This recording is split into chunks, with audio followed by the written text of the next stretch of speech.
Welcome to On the Mark with Peter Buckley and Mark O'Donnell.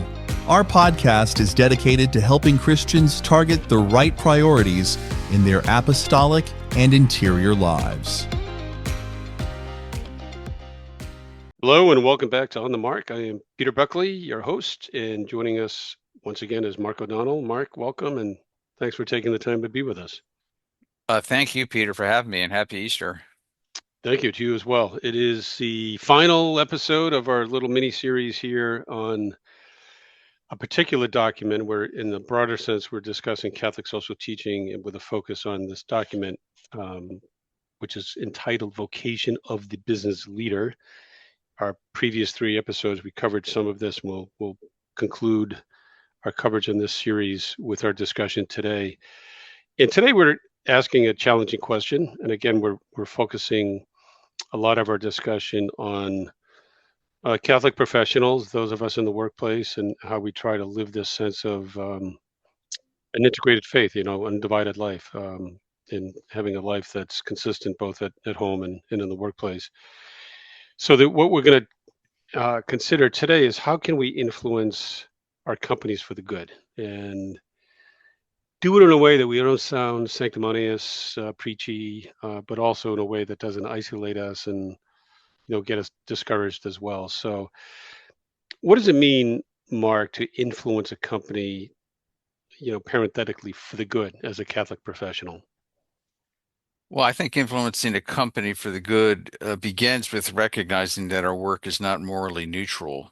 That impacts the work and lives of other people in a variety of ways. As Catholic professionals, we're called to live undivided lives, where our faith, values, and professional responsibilities are not compartmentalized. When our interior life is aligned with God and His commandments, our decisions, actions, and relationships at work naturally reflect that alignment. So the influence doesn't start with policies or programs. It starts with being exemplars of those virtues we hope to instill in others. If we live convincingly, then goodness can take root in the culture of our organizations, and a saint is a convincing personality, and to become one should be our goal. Well, that sounds exciting, the idea of trying to become an exemplar of virtues, but it also sounds very hard, of course. And so where does this influence actually begin in daily work life? Well, it begins with being present. One very practical and often overlooked step is showing up where your colleagues are. The office, company outings, offsite events, conferences, informal gatherings. These are not distractions from your mission. They're often where the most meaningful conversations happen. Now, it's easier to skip these moments at times. Family life is busy, travel is inconvenient, but authentic influence happens in proximity. When we choose presence, we choose relationship. And relationship is the soil in which trust grows. It takes time for trust to grow. So the workplace and the family are two environments where it can grow.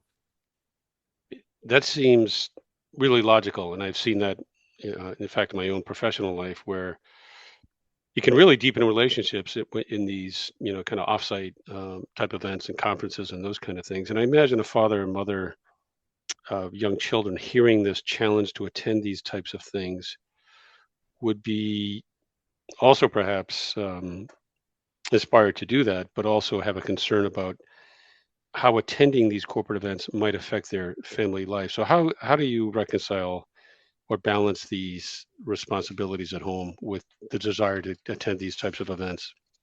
Well, balance doesn't mean avoidance. It means proper alignment of obligations.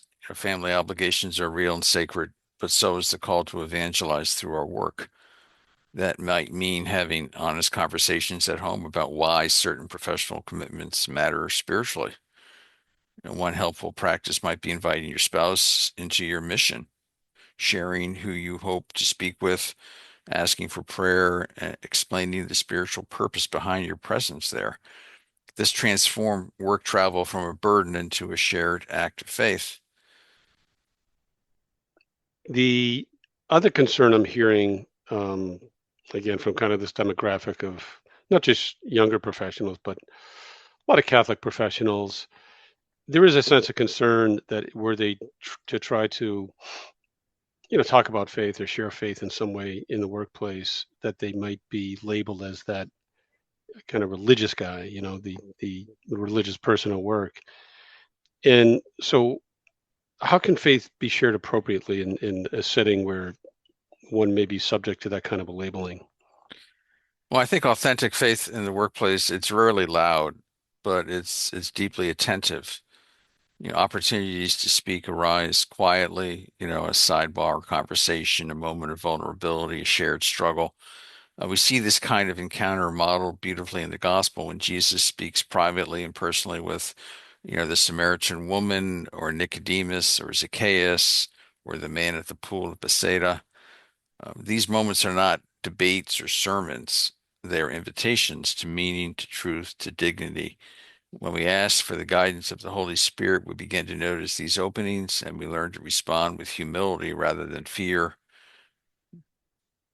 The other thing is, yeah, you may get labeled. I think I've shared this with you before. My business partner and I, when we worked in this big open trading environment, they would see us leave at a certain time each day and then come back at a certain time. And at some point, they say, "Hey, where are you going?" We shared we're going to mass, during the week and during our lunchtime. And that got us, affectionately, amusingly, the label, the moniker of the God Squad. And after a while, it was just kind of a laugh at. But what happens in time is people, start to see you as a potential resource. And when it happened with us, when there were certain situations that occurred in the lives of some of our coworkers, they did come to us. Not that we necessarily had answers, but they had a sense that these guys might have, at least some way where we can begin to tackle some of these issues. So, Definitely. you run the risk of being labeled, but I think a lot of it, in time, it's you just take it with a little amusement, and it could work to your benefit in time. Definitely. So, okay, good. You forge these individual relationships, but can people trying to live their faith in the workplace, can they influence overall broader corporate behavior in tangible, measurable, visible ways? Absolutely. I mean, Catholic professionals should encourage their companies to be forces for the common good in their communities. This can happen through concrete action, sponsoring local events, supporting schools, adopting service projects, paving roads, fixing up neighborhoods. What matters is not just the sponsorship, but the participation, showing up, being present, serving alongside others. These shared efforts quietly reshape a company's identity from a profit-only machine to a community contributor. And there's a balance there, obviously, but um, they're just being a company doesn't give you a license just to go out and rape and pillage. I mean, that, even though some may do that. Hmm.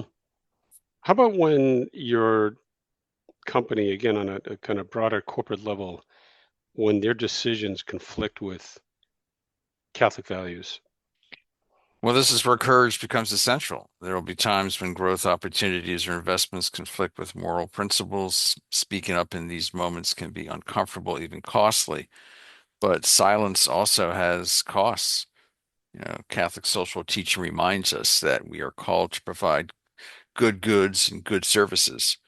When business models rely on harm, exploitation, or moral compromise, faithful professionals have a duty to raise concerns respectfully but clearly. Um, So, yeah, you might suffer for that, but that's part of the faith. I mean, people have to realize that, Jesus didn't say we weren't going to suffer. He said the opposite. He said you will be persecuted. So at some point you are going to be persecuted, for standing up for truth.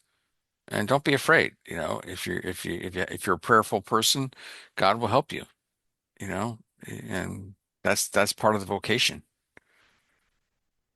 That kind of resistance, I think, would potentially lead to some sense of exclusion or isolation. So, how does one stay grounded in that kind of an environment or that kind of a situation? By cultivating a contemplative life, reflection and prayer are not optional extras for Catholic leaders. They are foundational disciplines. Without contemplation, default pressures take over, quarterly targets, job cuts, ethical shortcuts, environmental neglect. When prayer anchors us, we become free, free to see clearly, to resist false urgencies, and to act with integrity. Contemplative professional becomes a stabilizing presence, able to hold moral ground without becoming rigid or bitter. And that's why we have to have a life of prayer. That's really the foundation of everything. What if we don't live this integrated life, right? Where the unity life actually starts to dissolve, and then we're tempted to compartmentalize our days and our lives, where we have, who we are at work, who we are in a social environment, and then who we are, perhaps in the home. Well, when faith is divided from work, decisions become reactive rather than discerning. Over time, companies can drift toward practices that diminish everyone involved, workers, customers, communities. Profit begins to consume purpose. But when even a few people live integrated lives, the opposite happens. Organizations regain their humanity, work becomes meaningful again, influence multiplies quietly, often beyond anything we can measure. Um, and part of this is that we have to understand that, the business has to be solvent. I think a lot of problems arise when, you know, companies lose their market position and then they're forced to, slash prices. They're forced to act in ways that, are not healthy just to survive. So when you're caught up in that tsunami, it's very difficult at that point, but we still have to stay firm and just recognize that, hey, maybe this particular part of our business isn't solvent. Maybe we should get out of it. Maybe we should sell the assets to another company. What kind of encouragement would you offer to Catholic professionals who might hear what you're saying and agree with a lot of it, but might have a sense they feel, irrelevant or inadequate? They're too low in the totem pole in their professional life, and so their life of example can't matter. Never underestimate the power of faithful presence. You don't need a title to be influential. You need attentiveness, courage, and prayer. God works through small, consistent acts of integrity, especially when no one is watching, or we think no one is watching. Influence for the good doesn't always look like success in worldly terms. Often it looks like just quiet fidelity, and that is precisely how transformation begins. So I think we have to, I think a big problem that we're facing, Peter, is that none of us want to be unknown. None of us really want to go out and just help 10 or 15 people through our prayer, our encouragement, our high quality work to kind of realign their lives with God, because that's not flashy. You're not getting credit for it. And I think that is a key point, that if people just realize, no, that's the way forward. I mean, God isn't asking us to reinvent Christianity. He's just asking us to carry it out. Once we realize that, everybody has a role. Everybody has, you know, an opportunity to make a difference. Um, and then everything changes. And I think hopefully we'll get to that point where people start to see that, and then we can encourage each other in doing that and feel comfortable and confident that, yeah, that I've done my job. I've done my Hmm. duty. I've done what I've been called to do. Um, Yeah. I think part of the problem is people say, well, I need to have power. And if I have power, then I can have influence. And you're right, you'll have influence. People will be afraid of you. When I Hmm. was the CFO, no one wanted to have lunch with me Hmm. because they may say something that would get on my radar about, hey, they're taking 3 weeks of vacation. And I'm thinking, well, do you have 3 weeks? I thought you only had 1 week. Didn't you just start working? I mean, so so there's certainly influence, but it's not what we're talking about, you know. That's Um, great. That's great. Why don't we wrap it up there? okay. We're right at our end time. And, if you listeners out there, if you do attempt and try to live this undivided life, what you'll see in time, you start to become a witness. And it's not by force, but by invitation. And from conversations to company culture, from investments to community engagement, your faith matters at work. And so I want to thank you for joining us in this little mini series on taking a look at the vocation of the business leader. And may your professional life become a place where contemplation bears fruit and where goodness quietly spreads. Thanks for listening to On the Mark with Peter Buckley and Mark O'Donnell. If you enjoy our podcast, be sure to follow us on Apple Podcasts and Spotify to be notified every time Peter and Mark release a new episode. And visit us on the web at onthemark.show.